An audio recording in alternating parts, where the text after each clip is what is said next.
আপনারা অবগত আছেন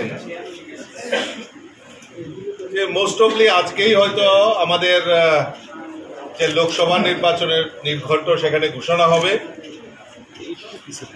কিন্তু তার আগেই আমাদের দুটি লোকসভা আসনে দুইজন প্রার্থীর নাম আমাদের কেন্দ্রীয় নেতৃত্ব, কেন্দ্রীয় নির্বাচন কমিটি যেটা রয়েছে সেখান থেকে পূর্ব ত্রিপুরা আসন এবং পশ্চিম ত্রিপুরা আসনের প্রার্থীর নাম ঘোষণা করা হয়েছে।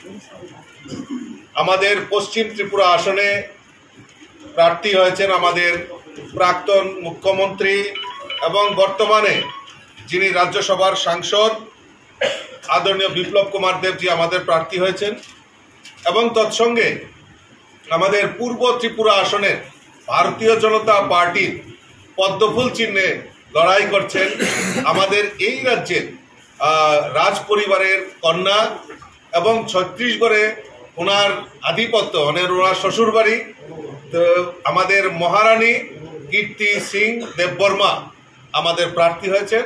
তো কাজেই এই দুটি আসনেই আমরা বিপুল ভোটে আমাদের প্রার্থীদেরকে জয়ী করে মোদিজির হাতকে শক্তিশালী করব। এবং আজকে কীর্তি সিং দেববর্মা আমাদের মধ্যে উপস্থিত হয়েছেন, আমি ওনাকে স্বাগত জানাই। আমাদের পার্টির কর্মীরা এখানে উপস্থিত হয়েছেন, আমি ওনাকে স্বাগতম করছি, অভিনন্দন জানাচ্ছি এবং শুভেচ্ছা জানাচ্ছি।